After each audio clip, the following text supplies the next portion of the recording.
परेशानी तो होती है, सैलरी वही की वही है, खर्चे बढ़ रहे हैं। बॉस को बोलो, बॉस पैसे नहीं बढ़ाते। उनको नहीं पता ना पेट्रोल बढ़ रहा है नहीं बढ़ रहा।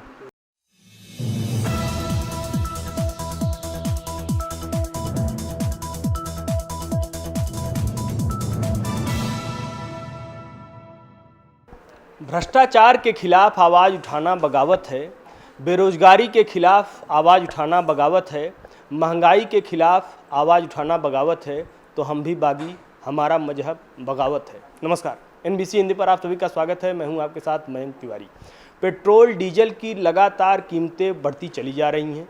दिन प्रतिदिन पेट्रोल डीजल की कीमतों में उछाल देखा जा रहा है, लेकिन हमारा मेन स्ट्रीम मीडिया इससे पूरी तरह से विमुख हो गया है, या यूं कहा जाए कि मेन स्ट्रीम मीडिया कहीं ना कहीं उन छोटे छोटे मुद्दों को उठाता है जिनसे जनता का वास्तविक सरोकार नहीं है। जैसे पेट्रोल डीजल की कीमतें लगातार तेज़ी से बढ़ रही हैं, लेकिन आर्यन खान जैसा एक मुद्दा उठाया जा रहा है, बार बार हर चैनल पे वही हाईलाइट किया जा रहा है। तो कहीं ना कहीं जो जनता की मूलभूत समस्याएं हैं उनको पीछे छोड़ा जा रहा है या उनको दबाया जा रहा है। इसी मुद्दे पर हम यहाँ न्यूज़ रूम में अपने हैं और उन तमाम लोगों से बातचीत करेंगे और जानेंगे कि उनको कितनी दिक्कतों का सामना करना पड़ता है। तो हमारे साथ हमारे सहयोगी मयंक कुमार हैं, इनसे बात करते हैं और जानते हैं कि उनको कितनी दिक्कत होती है पेट्रोल डीजल की जो कीमतें लगातार तेज़ी से बढ़ रही हैं। देखिए, जैसे आपने कहा कि पेट्रोल और डीज़ल की जो कीमतें हैं वो बढ़ती जा रही हैं और इसमें परेशानी तो सबको हो रही है। जैसे अभी मैं कल की ही बात बताऊं, मैं कल सब्ज़ी लेने गया, 50 रुपये किलो टमाटर मिल रहा है। तो सब्ज़ी वालों का ये कहना है कि आने जाने में जो खर्च लगता है उससे उनको काफ़ी तकलीफ़ हो रही है, जिससे उसके बाद फिर आम जनता को भी तकलीफ़ हो रही है। तो एक मेन मुद्दा जो है वो पूरी तरह से भटका दिया गया, आर्यन खान को बीच में ला दिया गया। पूरी मेन स्ट्रीम मीडिया जो है वो इसी को फॉलो किए जा रही है। तो अगर ऐसा ही चलता रहा तो ये मेरे हिसाब से ये आखिरी बार मोदी सरकार होगी और कुछ नहीं। चलिए और भी तमाम लोगों से बातचीत करते हैं, जानते हैं कि अलग अलग लोगों की अलग अलग राय क्या है।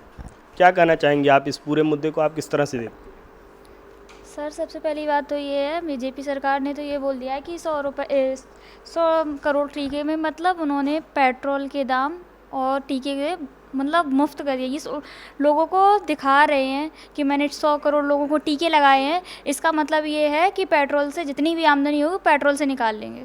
तो इनको आम जनता को बहुत प्रॉब्लम का सामना करना पड़ रहा है। कुछ लोग तो ये सोच रहे हैं कि अब शायद उनको बाइक चलानी बंद कर देनी चाहिए। ज़्यादातर आर्यन के मामले को हाईलाइट कर रहे हैं, बाकी परेशानियों पे ध्यान ही नहीं दे रहे। लोगों की परेशानियाँ जो कितनी बढ़ती है, ट्रैफिक इतना होता है, ऊपर से पेट्रोल और डीजल भी दाम बढ़ चुके हैं, तो आम लोगों के लिए तो प्रॉब्लम होगी। तो जैसा कि आपने देखा, हमने अपने दफ्तर के तमाम लोगों से बातचीत की। अलग अलग लोगों की अलग अलग राय है। कहीं ना कहीं परेशानियों से सबको दो चार होना पड़ रहा है। हमारे साथ हमारे दफ्तर के सहयोगी कुलदीप कुमार हैं, इनसे बात करते हैं और जानते हैं कि कुलदीप इस पूरे मामले को किस तरह से देखते हैं। मैं सच कहूँ तो अभी जब मैं रोज़ गाज़ियाबाद से आता हूँ तो पहले पेट्रोल जब डलाता था तो टंकी फुल हो जाती थी 500 में, लेकिन अब वही 800 जाता है। तो इतना परेशान हो गए हैं इस महंगाई को लेकर। 104 रुपये पेट्रोल चल रहा है यूपी में अभी, और रोज़ का आना होता है तो बहुत ज़्यादा दिक्कत हो रही है। वहीं अगर सरकार की बात करते हैं, महंगाई बोलते हैं, उनके नेता अभी एक बयान दिया उन्होंने, उपेंद्र तिवारी जी हैं जो मंत्री जी हैं यूपी के, तो वो बोलते हैं कि महंगाई कहाँ है, पेट्रोल की कीमत तो बढ़ी नहीं है। वो बोलते हैं कि जो अभी इतना सारा काम सरकार कर रही है उसको देख के बात कर रहे हैं कि भाई कुछ महंगाई है ही नहीं, अभी पहले थी। तो एक बात उनसे भी मैं पूछना चाहता हूँ कि अभी क्या चल रहा है, लोग कितना दिक्कत हो रही है, लेकिन मुद्दा अलग ही पकड़ के रखा है। पूरी मेन स्ट्रीम मीडिया की अगर हम बात करते हैं तो वहाँ पे आर्यन खान आर्यन खान आर्यन खान, ठीक है आर्यन खान मानते हैं, चलो वो एक ड्रग्स वाला केस है, प्रतिबंधित हैं, चीज़ें चलती है, लेकिन यही सेम चीज़ें अगर देखी जाएँ तो अडानी वाला जो मामला हुआ उसको पूरी तरह से दबाया गया। आप अगर देखिए तो कोरोना की पहली लहर के दौरान, अगर आप थोड़ा सा पीछे जाएंगे, कोरोना की पहली लहर के दौरान आपने देखा होगा तमाम चीज़ें हुई, तमाम व्याधियाँ हुई, नमस्ते ट्रंप को दबा दिया गया और उठाया क्या गया कि मरकज के बाद इस तरह की तमाम कंडीशंस उन पे भी, हाँ, ना, बहुत सारी बातें और ऐसी हैं। दूसरी लहर के दौरान आप देखेंगे, दूसरी लहर के दौरान जो सब सारी चीज़ें हुई, स्वास्थ्य मंत्रालय बार बार आगाह कर रहा था कि लापरवाही दूसरी हुई लहर की अगर हम तो कोरोना दिक्कत की बात होगी। कर लें तो वो भी बता देता हूँ भाई। जब पश्चिम बंगाल में चुनाव चल रहा था, उसको लेकर भी जब चुनाव था तो कोई कोरोना नहीं था। वहाँ पे खूब रैलियाँ हो रही थी, सब नेता, सारी पार्टियाँ, सब अपना रैली में करने में लगे थे। लेकिन जब जनता नॉर्मल चलने लगती है रास्तों पे तो प्रॉब्लम हो जाती है। तो यहाँ पे ये सरकार, मैं एक चीज़ और भी कहना चाहूँगा, हालांकि सरकार का काम विदेश मंत्री, अगर विदेश मंत्रालय की तरफ से देखते हैं तो काफ़ी हद तक विदेश नीति जो है हमारी, वो काफ़ी हद तक इस सरकार में ठीक है। लेकिन महंगाई, उत्तराखंड में भी आप देखेंगे, उत्तराखंड में भारतीय जनता पार्टी की सरकार थी। दूसरी लहर के दौरान, कोरोना की दूसरी लहर के दौरान वहाँ पर जो स्थितियाँ बनी, स्वास्थ्य मंत्रालय बार बार आगाह कर रहा था कि लापरवाही हुई तो भारी कीमत चुकाना पड़ेगा। लेकिन इसके बावजूद भी लोग अचेत रहे, पूरी तरह से बेहोशी उन पर छाई रही। फटी वाली जीन्स के स्पेशलिस्ट आए थे, मुख्यमंत्री तीरथ सिंह रावत जी, उनका ये कहना था कि जो संतों की आस्था के आगे कोरोना कहाँ टिकने वाला है। तो ये इस तरह के जो बचकाने बयान दिए गए और उन पर कोई कार्रवाई नहीं हुई, ये चीज़ें कहीं ना कहीं एक चीज़ ये भी देखा जाए कि मुसलमानों को द्वयम दर्जे का नागरिक समझा गया। एक लोगों को ध्रुवीकरण करने की जो नीति है, ये सरकार हालांकि कर रही है, लेकिन वो तो चलो ठीक है, मुद्दा भी दूसरा है, वो चीज़ अलग हो जाती है। लेकिन अगर महंगाई की बात कर रहे हैं तो भाई हाथ खड़े हैं सबके, क्या करें। लेकिन अभी ऊपर ऊपर बस दिखाया जा रहा है कि नहीं नहीं बहुत खुश है, बहुत अच्छा है, सब चल रहा है, लेकिन नहीं, ऐसा कुछ नहीं है। धरातल पर अगर देखते हैं तो चीज़ें सामान्य थोड़ी हैं। जो आम जनता है, जो मिडिल क्लास फैमिली है, वो तो बिल्कुल रो रही है कि करें क्या। सिलेंडर महंगा है, पेट्रोल डीजल महंगा कर दिया है, हर जगह महंगाई तो है, कम कहाँ हो रहा है। बस खुशहाली के बाद खुशहाली है, बहुत अच्छा है, सबका साथ सबका विकास, लेकिन धरातल पर उतनी चीज़ें मुझे नहीं समझ आ रही कुछ हैं, क्योंकि मैं खुद परेशान हूँ। मैं भी मिडिल क्लास फैमिली से आता हूँ। आप भी बीजेपी के सपोर्टर हैं। सपोर्टर एक चीज़ अलग होती है ना, सपोर्टर हैं, लेकिन इसका मतलब ये नहीं है कि हम जो मुद्दे, जो गलत चीज़ है, हम उनका समर्थन करते हैं। वो चीज़ नहीं मैं कर सकता हूँ ना। जो बीजेपी की इन नीतियों के आप बिल्कुल खिलाफ। बिल्कुल बिल्कुल साफ सीधी बात है। फर्स्ट ऑफ ऑल मैं पब्लिक कन्वेंस यूज़ करती हूँ, तो मुझे पेट्रोल डीजल से इतना कोई फ़र्क नहीं पड़ता। और रही बात मोदी सरकार की, तो वो मैं उनकी अंधभक्त हूँ। मैं आपको बोलना चाहती हूँ, तो मुझे उनके सारे काम अच्छे लगते हैं। मुझे कोई महंगाई और कुछ नहीं दिख रही। महंगाई के अकॉर्डिंग लोगों की आय भी बढ़ रही है, उसके महंगाई उसी अकॉर्डिंग बढ़ रही है। तो जब जैसे आय होगी उसी तरह से खर्चे भी होंगे, तो इसलिए महंगाई से मुझे हाँ, आय कहाँ बढ़ रहा है? आय तो आप देखिए, प्राइवेट सेक्टर में लोगों की नौकरियां चली गई। कोरोना की दूसरी लहर के बाद या पहली लहर के बाद जिस तरह की कंडीशंस हुई, तमाम लोगों की नौकरियां चली गई। साथ ही साथ लोगों की जो जिनके पास नौकरी है, कौन कहे सैलरी बढ़ने के लिए उनकी 30% 40% क्रॉस कटिंग हुई। वर्क फ्रॉम होम लोग कर रहे हैं, तमाम दिक्कतें हो रही हैं। पेट्रोल डीजल से आप कह रही हैं कि हम पब्लिक कन्वेंस यूज करते हैं और सब सारी चीज़ें। आप अगर देखेंगे ट्रांसपोर्ट के जरिए जो चीज़ें आप तक पहुंच रही हैं, कहीं ना कहीं उसका भी आपसे जो है इनडायरेक्टली आपसे लिया जा रहा है।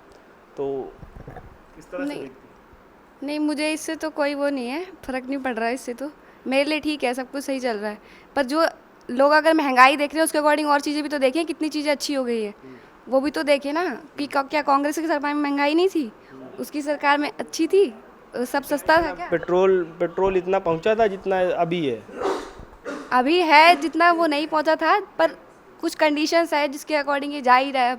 अब धीरे धीरे तो यहाँ पे वो चलाए जा रहे दिल्ली में, ऑटो रिक्शा वगैरह, कि ताकि इससे पॉल्यूशन भी ना हो, ये सब। चलिए अब बात करते हैं, बिल्कुल ये जान लीजिए, नरेंद्र मोदी जी की सरकार के बिल्कुल उन जो नीतियां हैं उसके बिल्कुल वो उनकी अलग नीतियां हैं। उनकी जो नीतियां हैं वो पूरी तरह से नरेंद्र मोदी जी के ये जान लीजिए कि बहुत बड़े विरोधी कह सकते हैं, या उनको इस तरह से देख सकते हैं कि नरेंद्र मोदी जी की विचारधारा से वो बिल्कुल वाकिफ़ नहीं रखते हैं। ऐसा क्यों है, इसके पीछे की वजह जानने के लिए हम सीधा चलते हैं नसीम भाई के पास, उनसे बातचीत करेंगे और जानेंगे कि क्या कुछ उनका कहना है, इस पूरे मुद्दे को वो किस तरह से देखते हैं। जी, मैं नरेंद्र मोदी जी का विरोधी नहीं हूँ, ठीक है, वो हमारे देश के प्रधानमंत्री हैं, उन्हें उनका विरोधी कैसे हो सकते हैं? उनके कर्तव्य का विरोधी हूँ मैं, उनके कर्तव्य का विरोधी हूँ। आज हमारे देश में आर्थिक व्यवस्था बुरा हाल है, बेरोजगारी, शिक्षा की कमी, हर चीज़ का प्रॉब्लम है। मगर जो सरसों तेल हम लोग 120 रुपये की लीटर खरीदते थे, आज 200 रुपये सीधा खरीद का तो कहना है कि इसके पहले कोरोना आया नहीं था, कोरोना आ गया, ये सब तमाम दिक्कतें हो गई, इसकी वजह से ये सब ऐसा हो रहा है। इसको आप किस तरह से देखते हैं? नहीं, कोरोना तो पूरा दुनिया में आया है, पूरा दुनिया में आया है, जबकि पूरा दुनिया से बेटर मेरा देश रहा कोरोना के मामले में, पूरा दुनिया से बेटर। लेकिन ये तो मोदी जी की नीतियाँ सही हैं। नहीं, मोदी जी की नीतियाँ सही नहीं है। देश चलाने के लिए वो तो मोदी जी अच्छी तरह से जानते हैं, सबको हर जाति के लिए अच्छी बात सोचना चाहिए, लेकिन उन्होंने सबके लिए नहीं सोचते हैं।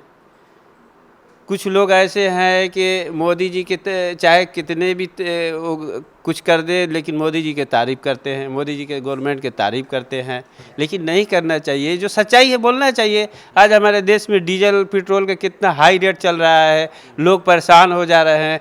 आप जितने लोगों से इंटरव्यू लिए सब लोग परेशानी बता रहे हैं, बता रहे या नहीं बता रहे। ये चीज़ हमारे मोदी गवर्नमेंट से आप लोग क्यों नहीं सवाल करते हैं?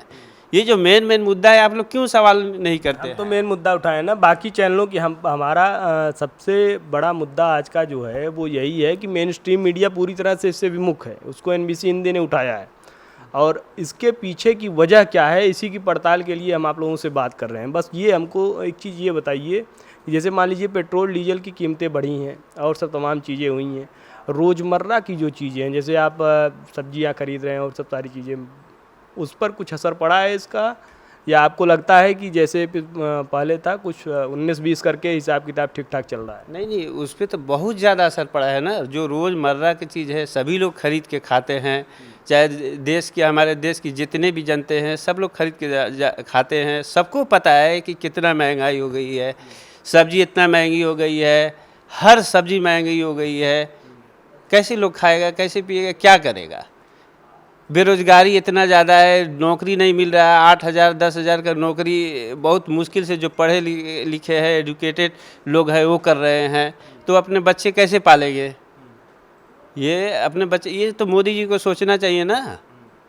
ये सब चीज़ें जो है सुधारना चाहिए। सिर्फ देश का डेवलपमेंट सुधारना नहीं होता है, देश के पब्लिक को भी देखना मोदी जी के कर्तव्य है। तो आइए हम अपने दफ्तर के कुछ और कर्मचारियों से बात करते हैं, कुछ और साथियों से बात करते हैं पेट्रोल डीजल की बढ़ती कीमत, और साथ ही साथ मेन स्ट्रीम मीडिया किस तरह से मुद्दे से हट गया है उसको लेकर हम लोगों से बातचीत करेंगे और जानेंगे कि उनका क्या ओपिनियन है। किस तरह से मेन स्ट्रीम मीडिया मुद्दे से, जो मूलभूत मुद्दे हैं उससे पूरी तरह से हट गया है। अगर देखा जाए तो सबसे बड़ी समस्या जो इस समय लोगों की है, रोज़मर्रा की जो सबसे बड़ी ज़रूरत है, लोग अपने दफ्तर आते हैं, जाते हैं, सब्जियां खरीदते हैं, ट्रांसपोर्ट से सब सारी चीज़ें, और उनका कनेक्शन सीधा पेट्रोल डीजल से है, और पेट्रोल डीजल लगातार बेतहाशा कीमतों में वृद्धि जारी है। हमारा मेन स्ट्रीम मीडिया उन मुद्दों को उठा रहा है जिनका सीधा लोगों पर उतना असर नहीं पड़ रहा है जितना पेट्रोल डीजल से है। तो इस पूरे मुद्दे को आप किस तरह से देखते हैं? पेट्रोल डीजल तो मेन मुद्दा है ही है। तो पहले तो हम भी न्यूज़ चैनल में हैं, हम लोगों को पहले तो पेट्रोल की ही दिखाना चाहिए। लेकिन हाँ, न्यूज़ वो भी है जो अभी वो शाहरुख खान के बेटे पकड़े गए हैं, तो दिखाना वो भी चाहिए, क्योंकि आगे के जो आने वाली जो जनता है, जो हमारी पीढ़ी है, वो भी चेतवना हो जाए कि हाँ, इसे करने से हमारा ये नुकसान है। तो लेकिन पेट्रोल हमारा मेन मुद्दा है। पेट्रोल को नीचे लाना चाहिए। 70 रुपये 75 रुपये से आज वो 107 रुपये पहुँच गया है। तो आने वाले टाइम में पता नहीं, ऐसा लग रहा है 150 बार भी हो जाएगा। तो वो तो मेन मुद्दा है ही है।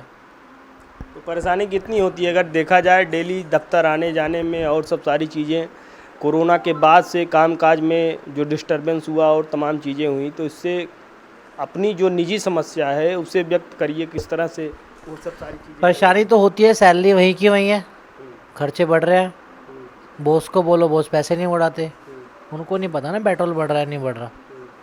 तो वही चीज़ है, मतलब पेट्रोल के दाम बढ़ रहे हैं तो हमारा कन्वेंस बढ़ रहा है, और आगे कोई बढ़ोतरी हमारी उसमें नहीं हो पा रही है, कॉस्टिंग में नहीं हो पा रही है।